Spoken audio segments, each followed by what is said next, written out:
Assalamualaikum warahmatullahi wabarakatuh. Kembali lagi berjumpa dengan saya Yurli SPD, calon guru penggerak angkatan 9 dari SDN Binrang Kabupaten Tapin. Pada kesempatan kali ini saya kembali akan memaparkan tugas 3.2.A.8, yaitu koneksi antar materi modul 3.2 pemimpin dalam mengelola sumber daya. Fasilitator saya adalah Ibu Kiki Oktavia Aditama SPD, dan pengajar praktik saya adalah Ibu Jumiati SPD MM. Selamat menyaksikan.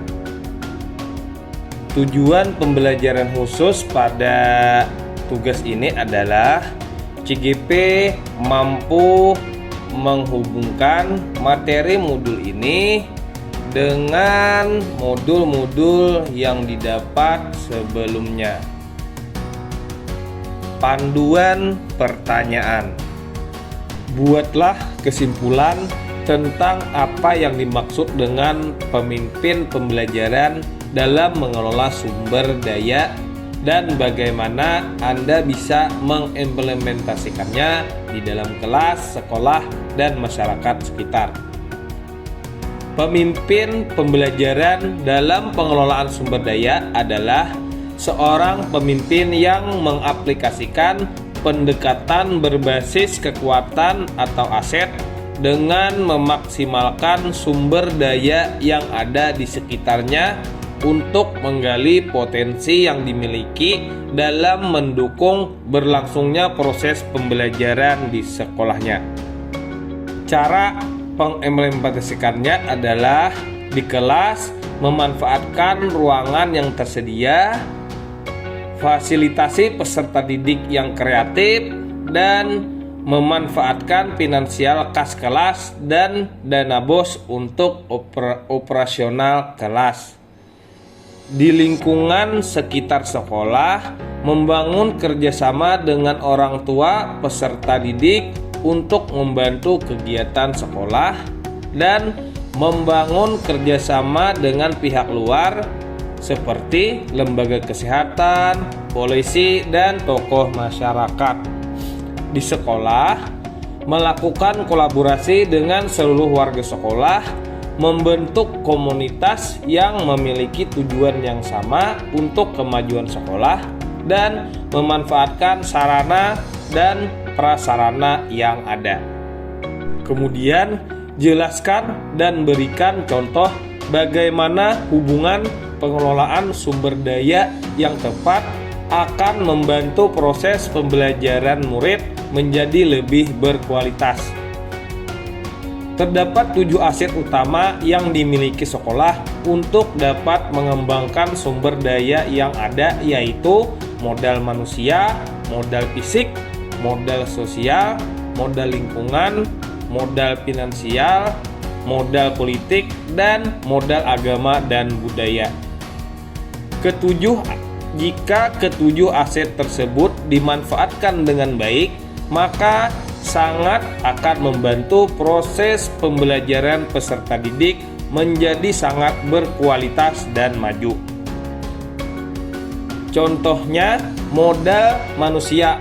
Adanya kompetensi yang dimiliki guru dan kepala sekolah, saya nilai mampu menjadi modal penting untuk memajukan pembelajaran peserta didik. Modal sosial. Adanya norma atau aturan yang jelas seperti tata tertib dan kesepakatan sekolah atau kelas dibuat agar peserta didik mempunyai kesadaran diri atau well-being dan kedisiplinan mandiri. Kemudian modal fisik, adanya sarana dan prasarana di lingkungan sekolah apabila dimanajemen dengan baik, maka akan berpengaruh langsung kepada perkembangan belajar peserta didik. Modal lingkungan. Lingkungan yang ada di sekitar sekolah bisa dipergunakan untuk meningkatkan pembelajaran dan kreativitas peserta didik melalui belajar langsung di luar ruangan kelas. Contohnya, modal finansial. Penggunaan dana BOS untuk keperluan operasional sekolah dapat menunjang proses pembelajaran yang baik dan berkualitas. Modal politik.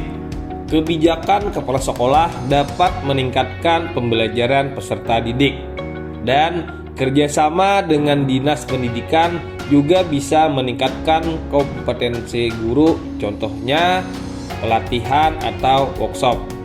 Modal agama dan budaya. Kegiatan pembinaan di sekolah seperti Jumat Takwa, gotong royong, dan lain-lain dapat merubah perilaku peserta didik lebih berakhlak sehingga lebih mudah dalam menerima ilmu yang diberikan. Berikan beberapa contoh bagaimana materi ini juga berhubungan dengan modul lainnya yang Anda dapatkan sebelumnya selama mengikuti pendidikan guru penggerak. Lalu bagaimana pemanfaatannya? Tentu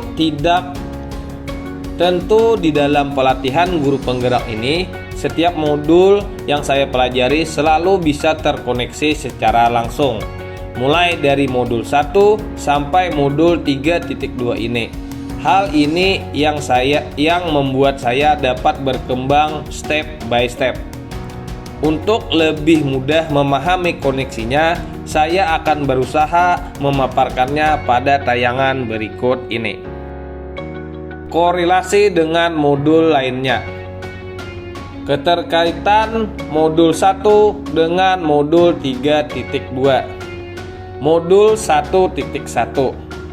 Guru dapat berperan sebagai pemimpin yang menuntun segala kodrat peserta didik dengan mengembangkan segala potensi yang dimiliki peserta didik.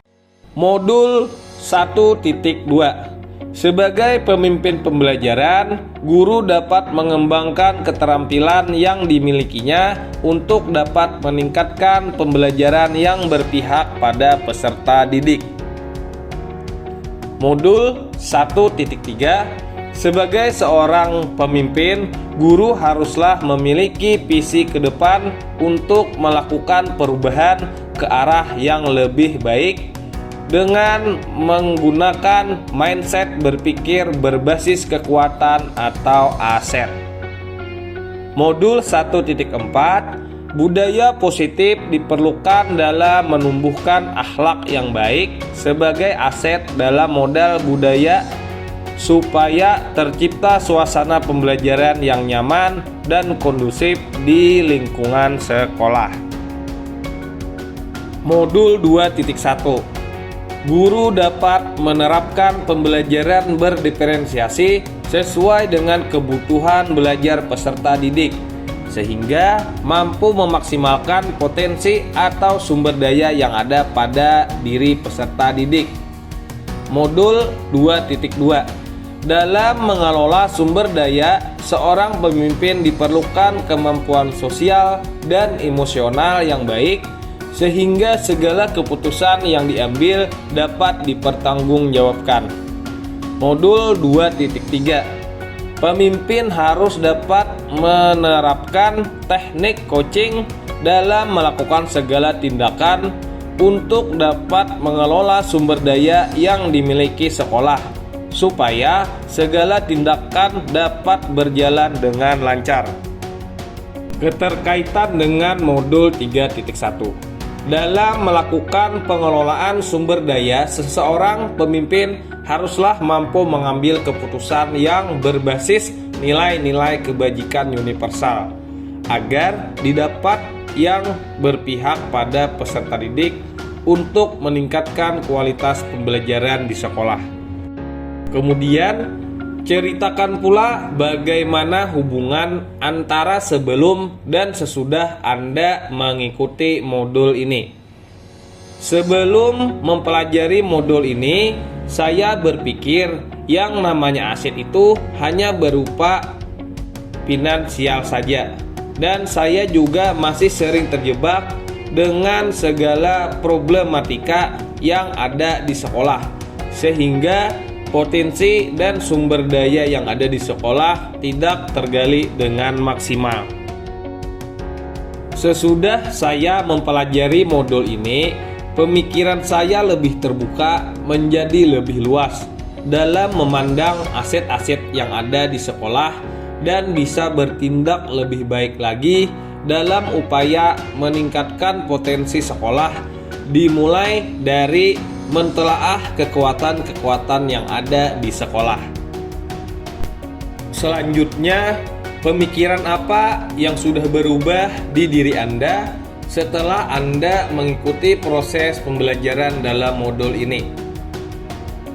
Ada 3 pemikiran yang berubah pada diri saya, yaitu terdapat 7 aset utama dalam pengelolaan sumber daya di sekolah.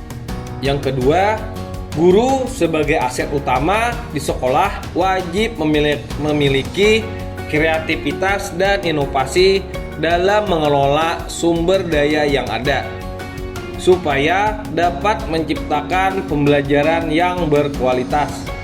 Yang ketiga, selalu gunakan pendekatan berbasis kekuatan atau aset dan hindari penggunaan pendekatan berbasis masalah atau kekurangan. Nah, itulah tadi pemaparan saya pada koneksi antar materi di modul 3.2 ini. Mudahan bisa bermanfaat. Sekian dan terima kasih. Saya Yurli SPD, calon guru penggerak angkatan 9, tergerak, bergerak, menggerakkan. Salam dan bahagia. Assalamualaikum warahmatullahi wabarakatuh.